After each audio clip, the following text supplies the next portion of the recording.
Under the burning twin suns of the planet Ridus, the desert stretched out like a sea of gold and rust. Waves of heat rose from the dunes, making the air ripple like water.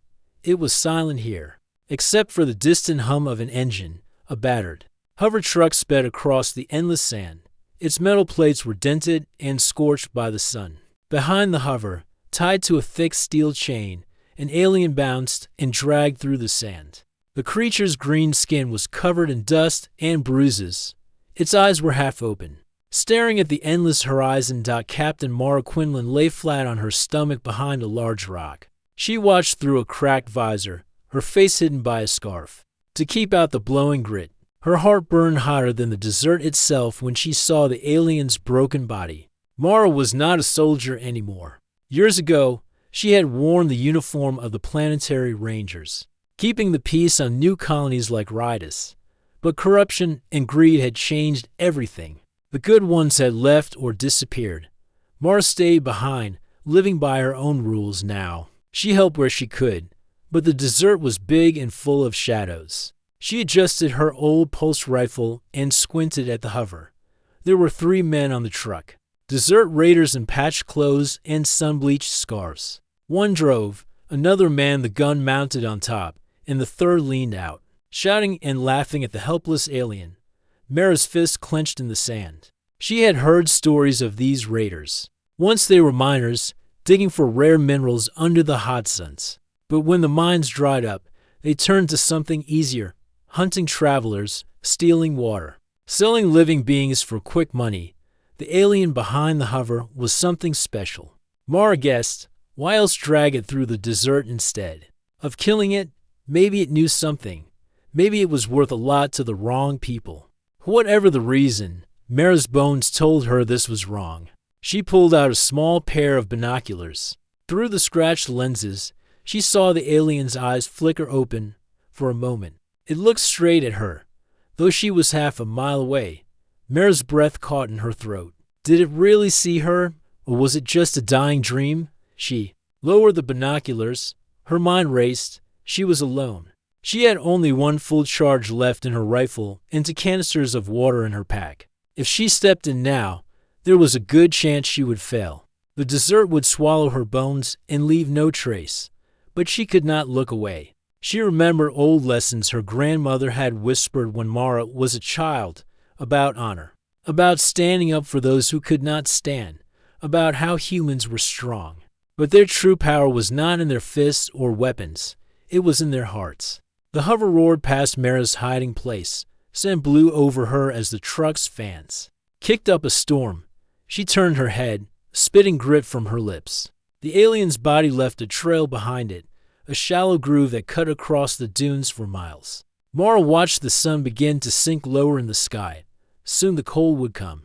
Ridus was cruel that way, boiling by day, freezing by night. If the raiders did not kill the alien, the desert surely would. She pressed her forehead against the warm rock. She could leave now, walk away, save her own life, find another fight tomorrow.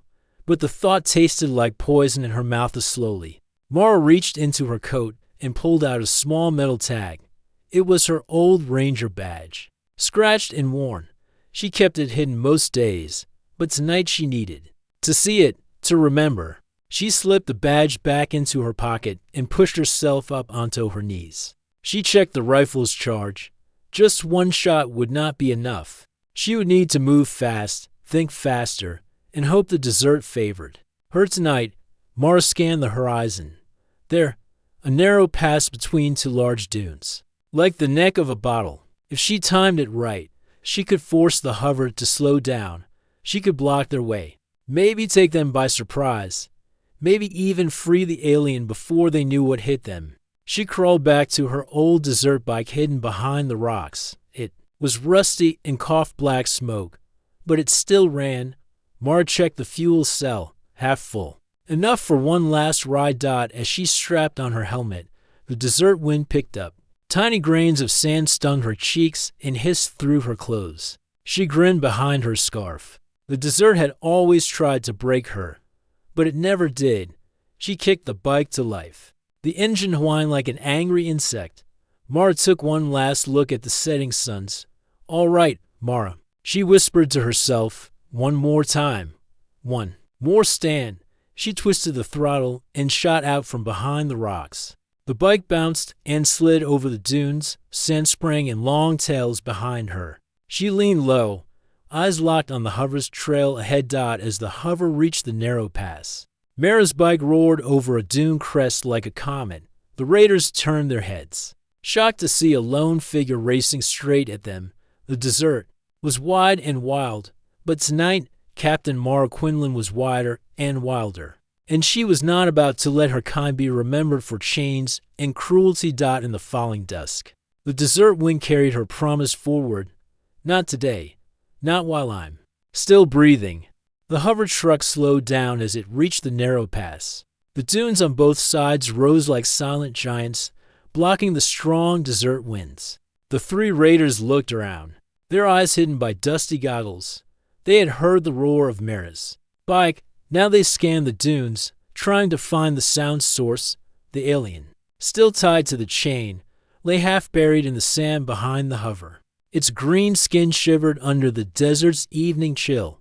It forced its eyes open. It could feel something was changing in the air. The same sun that had burned its back all day was now sinking behind the dunes, painting the sky red and purple. Mara's bike appeared on the ridge. Her engine's growl echoed off the rocks. She rode it like a storm, standing on the foot pegs, leaning forward, her scarf whipping behind her like a flag. The raiders squinted at her silhouette, a small figure against the wide sky. They did not understand yet that she was no easy prey. The man on the gun lifted it, aiming at the shape. On the bike, he shouted something to his partners. The driver slammed the hover into reverse, pulling the alien roughly over the sand. A small cry escaped the alien's throat but was lost in the wind. Mara's bike skidded to a stop on a flat dune just ahead of the pass. She killed the engine. Silence dropped between her and the hover. For a moment, only the wind spoke, whispering through the dry air. Mara swung one leg over her bike and stepped off. She moved slowly, carefully. She pulled her scarf down from her face and unclipped her helmet. Her brown hair fell free, catching bits of sand and sweat. She looked tired, but her eyes were sharp, alive with an old fire. She pulled off her boots next. The sand was cool now as the sun dipped lower. Her bare feet pressed into the soft grains. She closed her eyes for a heartbeat, feeling the ground.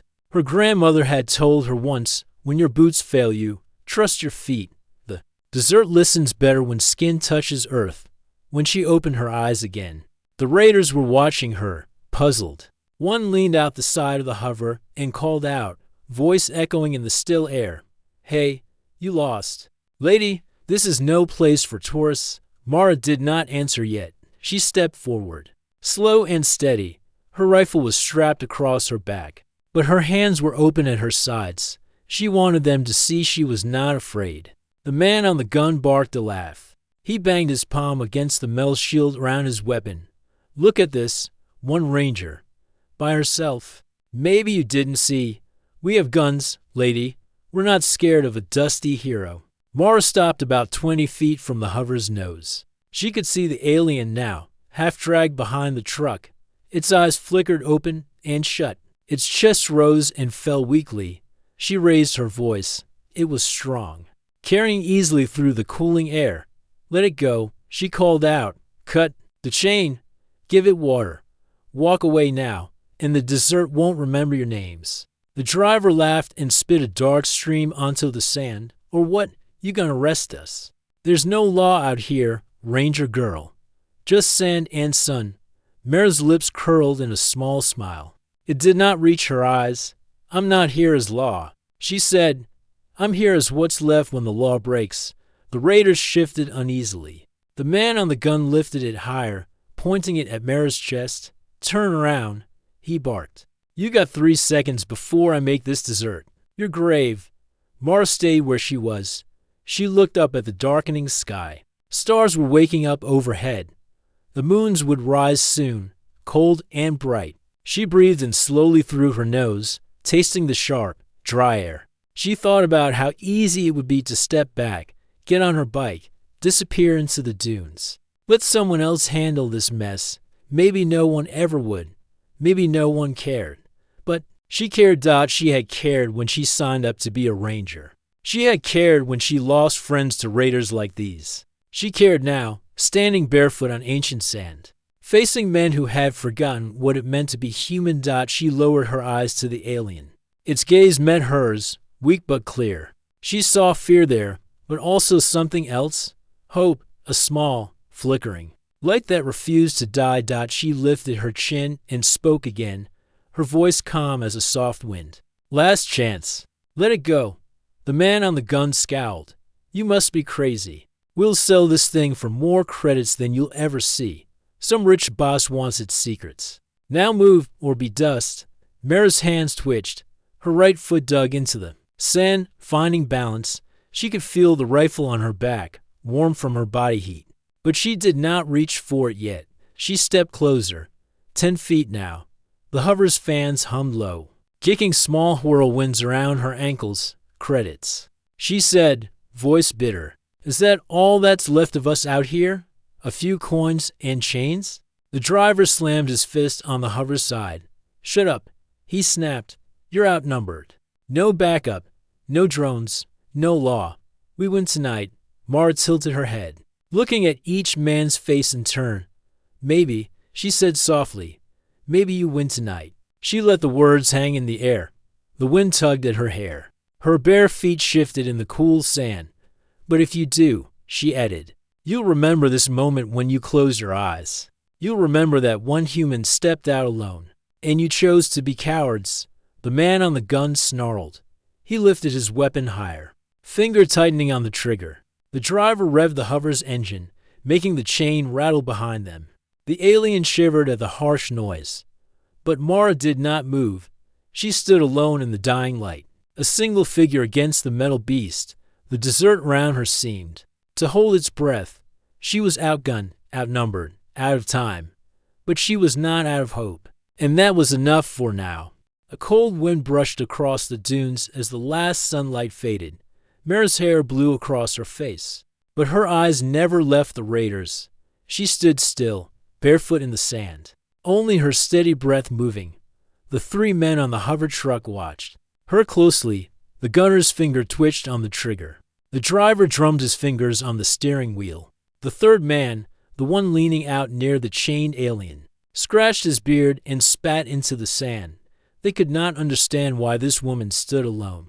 No army behind her, no drones above her, just one person with sand under her feet and a battered old rifle on her back. Mara could feel the old anger rising in her chest. Not anger at them, not fully. Anger at what her people had become. Once, humans had crossed the stars with hope. They had left Earth behind to build better worlds. But here on Ridus, they dragged hope behind a hover like trash. Mara took a slow breath. She stepped forward again, her toes sinking deeper into the cool sand. She raised her hands, palms out, showing she held no weapon yet. Her voice cut through the dark like a knife. Look at yourselves, she said, calm but clear. You were miners once, good men, strong men, builders. Now you chain up something weaker than you and call yourselves strong. The gunner barked. A laugh, but it sounded forced. Shut up, you know nothing about us. I know enough, Mara said. Her eyes moved from face to face. I know you've forgotten who you are. You think the desert cares about your credits, your hover. The sand will eat your bones the same as anyone's. The 3rd man, the bearded one, shifted uncomfortably. He looked back at the alien, then at Mara. What do you want, lady? He asked. His voice was quieter than the others. You want to die for this thing? Mara shook her head. No. I want to remind you what it means to be human. The driver slammed his fist on the steering wheel again. Enough. We don't need your stories. Ranger girl. This alien is worth more than your whole life. Someone wants it, and they'll pay well. Who wants it? Mara asked sharply. The driver paused, his mouth half open. The gunner turned his head slightly, surprised by the question too. The bearded man answered first, voice low. Some boss in the city. Big ship, big money. They said it escaped from a lab.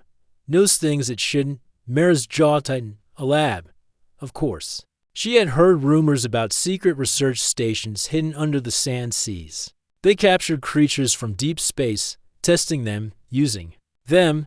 To the wrong people, life was just another tool to break. She pointed at the alien. Its eyes met hers again. Weak, but still alive, still listening. That's someone's life. Mara said firmly. It breathes. It feels pain. Same as us. You think chains make you strong. They don't. Chains make you smaller. The gunner's face twisted in anger. You talk too much, he shouted.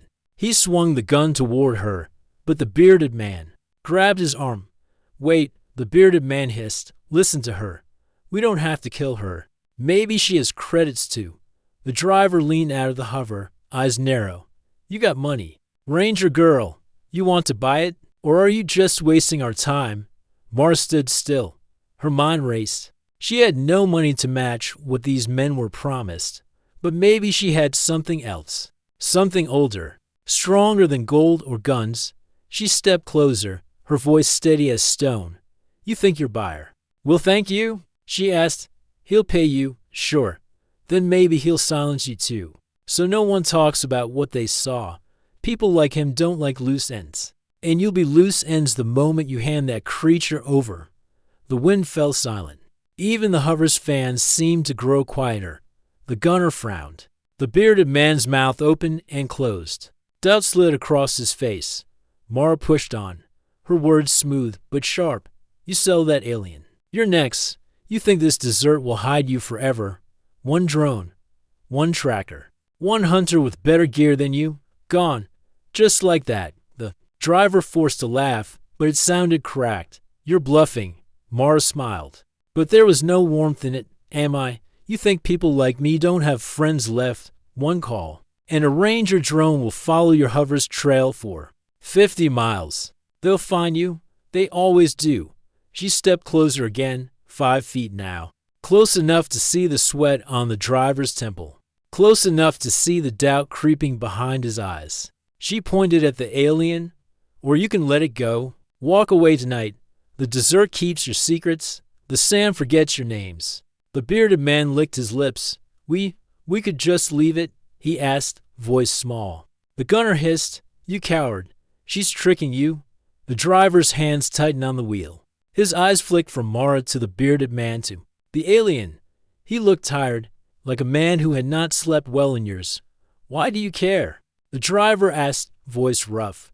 Why stand here alone for it? It's not your fight. Mara looked at him, really looked.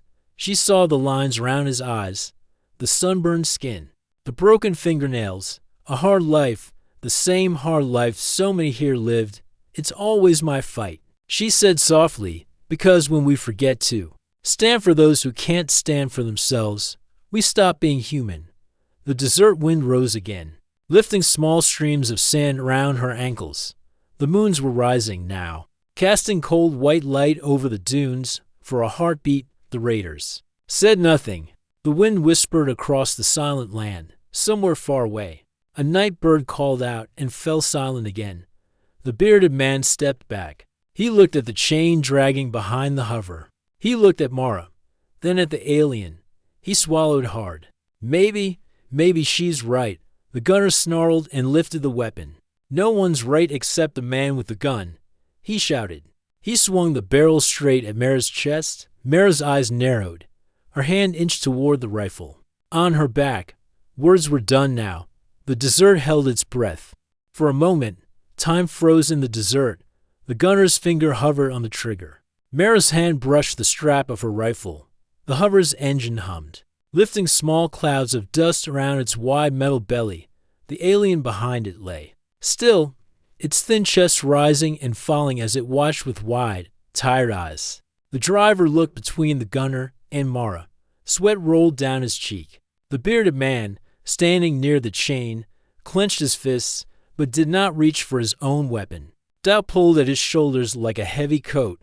The moons above threw cold light over the sand. Every grain seemed to shine silver and gray. In that light, Mara's eyes looked sharp and calm, like she belonged to the desert more than the hover truck ever. Could Mara's voice broke the silence first. Low, steady. If you pull that trigger, you better hope you hit me clean, she said, because if you don't, I'll stand back up, and then the dessert will remember your names. The gunner sneered.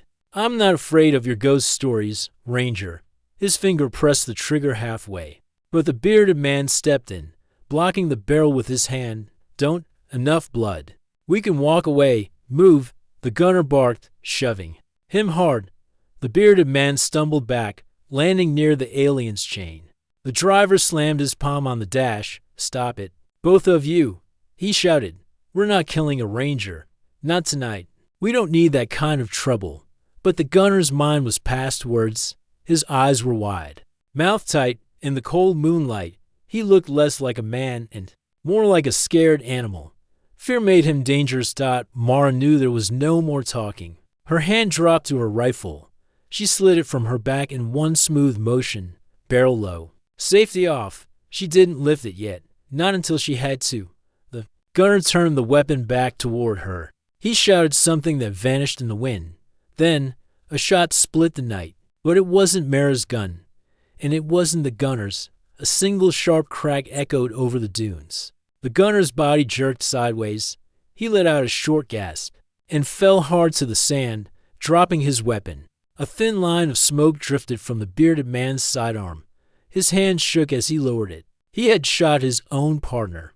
The driver stared at the gunner's still form, his mouth open. He looked like a man who had just seen his future collapse into dust. Mara lowered her rifle, but didn't drop it. Her eyes moved to the bearded man, who now stood frozen, staring at what he'd done. You didn't have to do that, Mara said quietly. The bearded man's voice cracked. I did. He whispered. He would have killed you, maybe killed us too. He was wrong inside. He looked at Mara, his eyes full of something like regret, or maybe relief. The driver let out a shaky breath. This is bad, he said, almost to himself. We killed one of our own. The buyer won't like this. We're finished. Mara stepped closer, feet silent in the sand. You're not finished. Not yet. She said, do the right thing. Now, cut the chain. Let it go, and walk away. The driver's eyes darted to the alien, its head lifted weakly, watching them. The chain that tied its thin ankle to the hover's bumper dragged a shallow line in the sand. The driver looked back at the gunner's body, then at Mara. His shoulders slumped. This dessert, it takes everything, he said in a tired voice. Takes your dreams, takes your hope, turns you into this. Mara nodded slowly. Or it gives you a chance to start over. The bearded man moved to the chain. He pulled a small cutting tool from his belt, a sparker used for welding metal. He pressed the tip to the chain's thick link. A tiny bright flame hissed to life, throwing sparks into the sand. For a moment, only the crackle of burning metal filled the space. Mara knelt by the alien's side. She didn't touch it yet. She just looked into its eyes, up close. She could see that its skin was not just green, but laced with faint blue veins. Its chest had strange markings, like faded tattoos. She wondered who it was, what it had run from, what secrets it carried that made people want to drag it behind a hover for miles. When the chain broke free, the alien let out a soft, hoarse sound, not quite a word, not quite a cry. Its eyes fluttered shut, but its chest kept rising and falling. A live dot. The bearded man dropped the cut chain with a dull clang. He stepped back, wiping sweat from his forehead. The driver shut down the hover's engine. The sudden quiet felt like a blanket over the dessert. Mara stood up slowly. She looked at both men, the tired driver and the man with the shaky hands. You can leave now, she said. Head east. Avoid the main roads. You have enough food in that hover to reach the hills. After that, start new. Be better. The driver opened his mouth to argue, but closed it again. He nodded once. The bearded man still looked stunned, but he climbed into the passenger seat without a word. Before he started the hover again, the driver looked at Mara one last time. Why do you stand out here for it? He asked softly. You could have walked away. Mara turned her eyes to the alien lying in the sand. Its breathing was shallow but steady. Because someone has to stand, she said. If we don't, Then what are we? The hover hummed to life again. Its fans lifted small spirals of sand. The dead gunner's body would be left behind, another secret for the dessert to bury. Mara watched the truck turn and roll away, its light shrinking into the endless dunes. She looked down at the alien. It needed water, warmth, a safe place. Carefully, she knelt again. Pulling her small water flask from her belt, she lifted its head gently and let a few drops touch its dry lips. Its eyes flickered open, bright with pain, but also something like trust. Mara offered a small, tired smile. "It's okay," she said. "You're not alone anymore." Above them, the moons glowed cold and bright. The wind whispered over the sand, carrying away the echoes of old fear and bringing something new in its place. Hope. The desert was quiet again. The hover truck was gone, its light swallowed by the dunes. Only the wind and the cold stars kept watch over Mara and the alien now. Mara sat on the sand beside it, her rifle resting across her knees. She looked at the broken chain lying near its thin ankle. The metal was still warm where it had been cut. She touched it with her glove and then dropped it. Some chains, she thought, should never be made. The alien lay still but awake. Its chest moved slowly, and its eyes flicked open and closed as it struggled to stay conscious. Mara pulled her canteen from her pack and held it to its cracked lips again. This time, it drank more, small, careful sips that made its throat move like a baby animal learning to eat. "You need food too," Mara said softly. She reached into her pack and pulled out a dry ration bar. She broke it into small pieces and offered it. The alien sniffed it, then took one piece between its thin fingers and ate it slowly. The wind blew harder, bringing a chill that cut through Mara's coat. She looked at the stars above, picking out old patterns: the hunter, the ship, the pathfinder. They reminded her that this desert sky was not her true home. Her ancestors had crossed light years to stand under these same stars, dreaming of better lives. She wondered if they would be proud now. She turned back to the alien. "Can you understand me?" she asked softly. Its large eyes watched her face, blinking slowly. Then, very weakly, it moved its hand toward its chest and tapped. Twice. "Yes," Mara guessed, or, "You know who you are." It tapped again, then touched her hand lightly with its fingers. Its touch was cold and rough, like dry leather. Mara didn't move away. She let it rest its hand on hers for a moment. "You're safe now," she said. "But we can't stay here. If those raiders told someone about me, more will come. People who don't care about doing what's right." She glanced back at the dead gunner's body lying in the sand. She hated leaving him there. But the desert buried secrets fast. The wind and sand would cover his footprints by morning. Mara stood and moved to her old desert bike, a battered, sand-streaked machine half buried behind a dune. She checked the fuel cells and solar panels. The engine was old but strong, just like her. She tied her pack to the back, then returned to the alien. "Can you stand?" she asked gently. She slipped her arms under its shoulders and lifted. It was lighter than she expected, so thin that she felt its bones through its strange suit.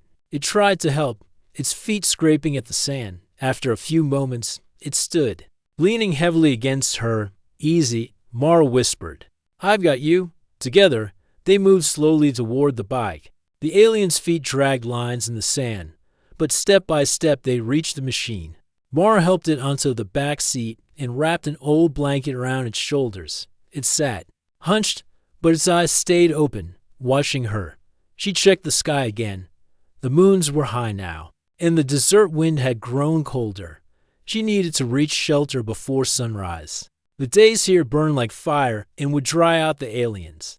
Body faster than any chain, Mara climbed onto the bike, her rifle slung across her back. She started the engine, a low, steady hum that made the sand vibrate under the wheels. She glanced back at the alien. "Hold on," she said. She wasn't sure if it understood, but its thin hands gripped the sides of her coat. That was enough. The bike moved forward, rolling over soft dunes and hard-packed dirt. The cold air stung her face as they picked up speed. She drove in silence, listening for any sounds behind her, More hovers, drones, footsteps. But the desert stayed quiet except for the wind and the soft purr of the old engine. They rode for miles under the pale light of the moons. The desert around them changed shape with every mile. High dunes gave way to flat salt beds, then rose again into rocky hills. Mara guided the bike carefully, avoiding deep sand traps and old mining pits that could swallow a machine whole. Behind her, the alien leaned against her back, so light she almost forgot it was there, except for its soft breathing, and the way its hands clenched the fabric of her coat when they hit a bump. After an hour, Mara saw the first sign of safety, an old shack hidden under a rock outcrop. It had once belonged to a prospector who gave her water when she was a child. Now it was empty, except for a few supplies Mara kept hidden for days like this. She parked the bike behind the rocks. Out of sight, the alien's head rested on her shoulder, eyes half closed. Carefully, she lifted it off the bike and half carried it to the shack. Inside, the air was warmer, and the walls blocked the worst of the wind. Mara lowered the alien onto a pile of old blankets and covered it. She lit a small solar lamp, filling the room with soft yellow light. The alien blinked at the brightness but didn't turn away. She found a can of dried soup and added water from her flask. She heated it over a small camping stove and brought it back in a dented metal cup. She helped the alien drink, one small sip at a time. It didn't smile, but she saw relief in its eyes. "You're going to make it," Mara said. "Have to." Herself, "We just need to figure out what you know. Why they want you so badly." The alien looked at her and tapped its chest again, then pointed weakly at her head. Its fingers drew a small circle in the air. Mara frowned, trying to understand. "You have something in your mind?" she asked. The alien nodded once, slow but clear. Mara leaned back and let out a long breath. So the rumors were true. It carried knowledge someone didn't want getting out. Maybe it had seen inside a hidden lab. Maybe it held codes or secrets that could change everything. Mara stood and moved to the door. She opened it a crack and looked out at the dunes. The wind carried old voices, voices that spoke of freedom, of hope, of doing what was right even when it was hard. She would need help. She would need allies. The desert was wide, but her people were still out there, old rangers, traitors, rebels who hadn't forgotten what it meant to stand up for someone who couldn't stand alone. She closed the door gently and turned back to the alien. It watched her with those wide, dark eyes. It was no longer just a stranger dragged behind a hover. It was a key to something bigger. And Mara, Desert Ranger, would protect it. Because someone had to. And because in this world, hope could never be chained for long. Morning came slow and red across the dunes. The first light touched the old shack like a gentle hand, warming the cold walls. Inside, Mara sat by the door, her rifle across her knees. She had not slept. She had watched the night pass, listening to the alien's soft breathing in the corner. Outside, the wind had calmed. The sand lay smooth and quiet, like a sea waiting for a ship. But Mara knew that trouble would come riding those dunes soon. Enough, the men who had dragged the alien, would not be the last. Secrets did not stay buried long. Not out here, not when people smelled profit or power. Mara looked at the alien, still wrapped in old blankets. Its eyes were open now. They watched her calmly, as if they understood everything she felt. For a moment, Mara felt small under that silent gaze. Like the desert itself was looking back at her through this strange, broken being. She pushed herself up and crossed the small room. She poured water from her flask and helped the alien drink. It was stronger today. Its hands trembled less as it lifted the cup on its own. It made a soft sound, deep in its throat, a word in a language Mara could not speak. But she understood its meaning well enough. "You're welcome," she said softly. "But we're not done yet." She moved to the small desk in the corner. It was covered in maps. Old paper ones, torn and stained from years of travel. She found the one she needed and spread it flat. Her finger traced a winding path through the dunes, past dry riverbeds and rocky hills, all the way to an old mining station called Geralt's Hold. Geralt's Hold was a place where the lost and hunted gathered. An old friend waited for Mara there, a trader named Jax, who knew how to move people without questions. If anyone could help her get the alien off this desert and somewhere safe, it was Jax. Mara felt the alien's eyes on her back. She turned and saw it watching her hand on the map. It lifted its thin arm and pointed one shaky finger at the same spot, Geralt's hold. "You know it too?" Mara asked. The alien gave a small nod. Its eyelids heavy but clear. "Good," Mara said. "Then we go there together." She rolled up the map and packed her gear fast. Spare fuel cells, dried food, extra water. She strapped her old rifle tight to her back. Before leaving, she looked around the shack one last time. This place had been her shelter since she was young. She had hidden here from sandstorms, raiders, even her own doubts. Now she left it behind for something bigger than herself. She knelt beside the alien and helped it stand. It was steadier today. It leaned on her but did not drag its feet quite as much. Outside, the desert sun rose bright and harsh. She guided it to the old desert bike and helped it onto the back seat. "Hold tight," she said, and felt its thin fingers grab her coat. She started the engine. The roar broke the desert silence, and small birds fled from under the rocks. Mara gave the shack one last look, then gunned the bike forward. The sand stretched wide in front of them, mile after mile of dry heat and old secrets. They rode hard for hours. The sun climbed high, burning the back of Mara's neck through her scarf.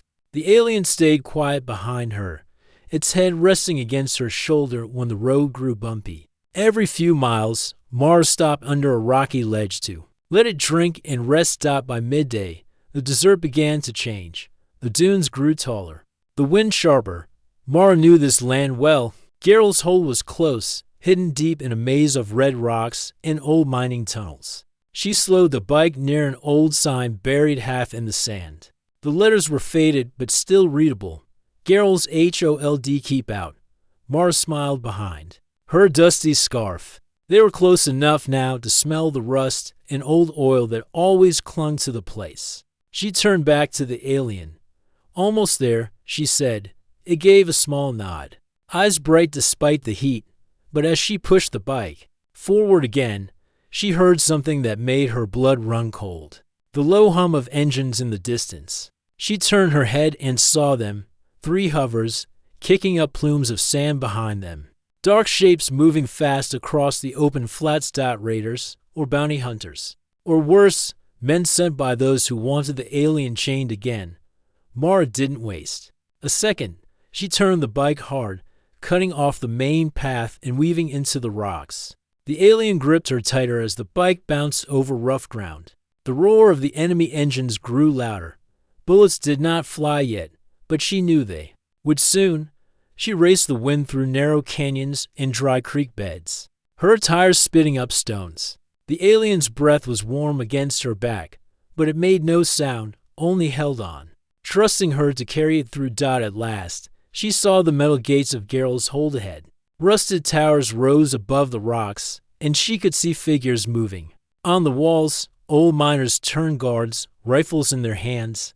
Mara pushed the bike faster. Behind her, the raiders came into view, shouting and waving their guns. A shot cracked past her ear. Kicking up dust, she ducked low, staring hard between boulders. A guard on the gate saw her coming. He raised his rifle, ready to shoot, until he saw Mara's face under the scarf. He shouted her name, waving her in. The gates began to grind open. Mara shot through the gap just as the raiders reached the rocks. The guards on the walls opened fire, sending a hail of bullets that drove the attackers back into the dunes. Inside the gates, Mara skidded the bike to a stop. She jumped off and pulled the alien into her arms. Its eyes were open wide now, blinking. In the sudden safety. Jax, a broad man with a gray beard and a long coat, ran to her side. He looked at the alien, then at Mara. His eyes were full of questions, but he didn't ask them. He simply nodded once. "You brought trouble, Ranger," he said. "I brought hope," Mara said firmly. She carried the alien through the gates, past curious faces and old miners who stepped aside to let her pass. Geralt's hold was rough, but here, promises could be kept. Here, secrets could be shared with the right people. People who would make sure the truth did not die in the desert. Mara looked at the alien in her arms, bruised, tired, but alive. It met her eyes and managed the smallest nod of thanks. The desert wind howled behind the gates, but inside Geralt's hold, for the first time in many nights, Mara felt warm. She had stood up when no one else would, and now the desert would remember, not just the chains, but the hands that broke them too.